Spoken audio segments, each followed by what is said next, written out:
चांद और मंगल को तो हमने फतेह कर लिया और अब है सूरज की बारी। भारत के लिए चांद पर जाकर वहां पर सॉफ्ट लैंडिंग करना अपने आप में बहुत बड़ी सफलता है। इसी कड़ी में इसरो का आदित्य L1 मिशन भारत के लिए बहुत अहम मिशन है, जिसका बजट करीब 400 करोड़ है। अगर सीधी भाषा में इस मिशन के बारे में समझाएं तो हमारे इसरो के वैज्ञानिक रॉकेट के जरिए एक मशीन को अंतरिक्ष में लैग्रांज 1 पॉइंट पर भेजना चाहते हैं। यह लैग्रांज 1 पॉइंट से सूरज की स्टडी करना काफ़ी हद तक आसान हो जाएगा। सूर्य के काल में एक ऐसा समय आता है जब वो अपने अंदर से बहुत तेज सोलर फ्लेयर छोड़ता है। ये फ्लेयर पृथ्वी के मुकाबले 50 गुना तक बड़ी हो जाती है और पृथ्वी तो क्या, दूसरे प्लैनेट्स को भी नष्ट कर देंगे। किस्मत से हमारे सोलर सिस्टम के हर एक प्लैनेट ने एक मैग्नेटिक फील्ड बना लिया है जो इन सोलर फ्लेयर से बचने में मदद करता है। भले ही हम अपने प्लैनेट पे इन सोलर फ्लेयर से बचे हों, लेकिन दूर अंतरिक्ष में इनका प्रभाव बहुत ही खतरनाक हो सकता है। ये आज के समय में कितने खतरनाक हो सकते हैं, इसका अंदाजा लगाने के लिए मैं आपको कैसलर्स सिंड्रोम के बारे में बताता हूँ। हम जानते हैं कि ये 21st सेंचुरी में पृथ्वी का ऑर्बिट हमारे सैटेलाइट से घिरा हुआ है। अगर कहीं सूरज से एक बहुत बड़ा सोलर फ्लेयर से जंक्शन होता है और पृथ्वी का ऑर्बिट तक पहुँच जाता है तो उसके high energy particle in satellite को पूरी तरह से बर्बाद कर देगा। ये सैटेलाइट अपने निर्धारित पाथ से हटकर एक दूसरे से टकराने लगेंगे और बहुत जल्द ही पृथ्वी के ऑर्बिट में इतना कचरा जमा हो जाएगा कि किसी दूसरे सैटेलाइट का वहाँ जाना नामुमकिन सा हो जाएगा। लेकिन ये सब होने से बचा जा सकता है आदित्य L1 मिशन द्वारा। आदित्य L1 सूरज को बारीकी से पढ़ेगा, उसमें से निकलने वाले खतरनाक सोलर फ्लेयर के बीच एक पैटर्न को खोजने की कोशिश करेगा। सूर्य के कोर का टेम्परेचर करीब 15 मिलियन डिग्री सेल्सियस है, वहीं उसकी सतह का टेम्परेचर केवल 5500 डिग्री सेल्सियस है।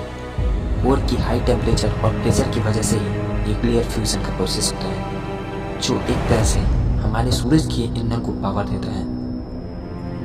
कभी कभी अंदरूनी इंजन ओवरलोड कर जाता है और तेजी से सोलर फ्लेयर नाम की चीज़ फैलने लगती है।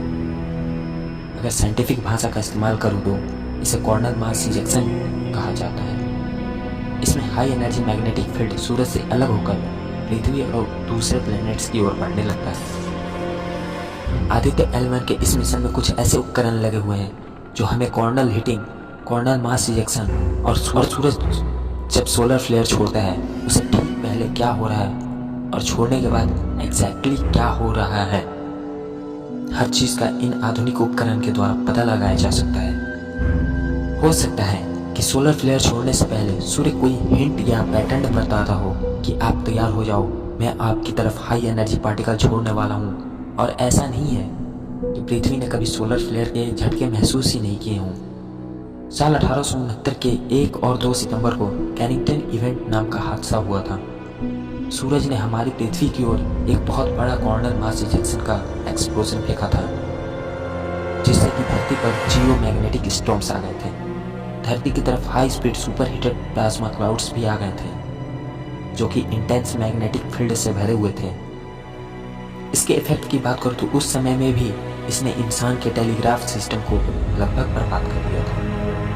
अगर आज इसी तरह का कुछ सोलर स्टॉर्म आ जाए तो डिस्ट्रैक्शन का कोई अंत नहीं होगा। आदित्य L1 कुल 7 पेलोड्स को अपने साथ अंतरिक्ष में ले जाएगा, जो सूर्य के फोटोस्फीयर, क्रोमोस्फीयर और कोरोना को स्टडी करेगा। ये स्पेसक्राफ्ट इलेक्ट्रोमैग्नेटिक पार्टिकल्स और मैग्नेटिक फील्ड डिटेक्टर्स की तरह काम करेगा, जो सूरज के बिहेवियर और उससे निकल रहे जरूरी डेटा को वैज्ञानिक तक पहुंचाएगा।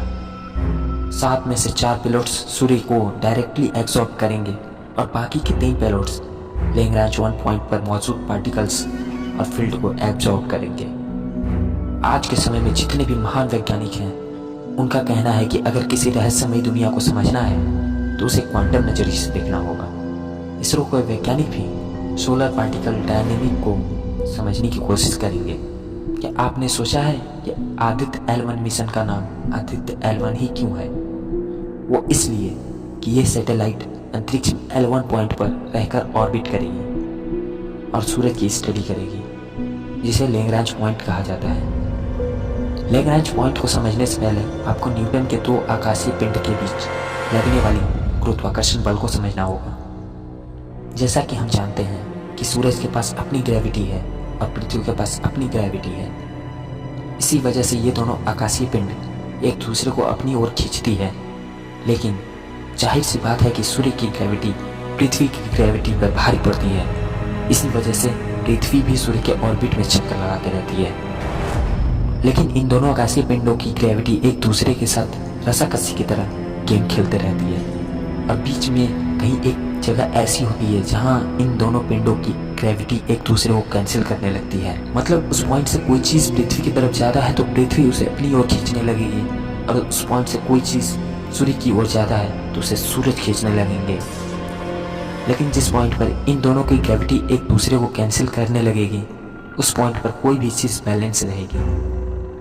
वो चीज़ ना सूरज की ओर ना ही पृथ्वी की ओर जाएगी, और इस पॉइंट को लैग्रांज पॉइंट कहते हैं। ऐसे हमारे सोलर सिस्टम में 5 लैग्रांज पॉइंट हैं, जिसमें से L1 पॉइंट पर आदित्य को भेजा गया है, इसीलिए इसका नाम आदित्य L1 रखा गया है। हम उम्मीद करेंगे कि मिशन सक्सेस हो। तो दोस्तों, इस वीडियो में इतना ही। वैसे हमारा ये वीडियो कैसा लगा हमें कमेंट करके ज़रूर बताइए, और चैनल को सब्सक्राइब जरूर करें।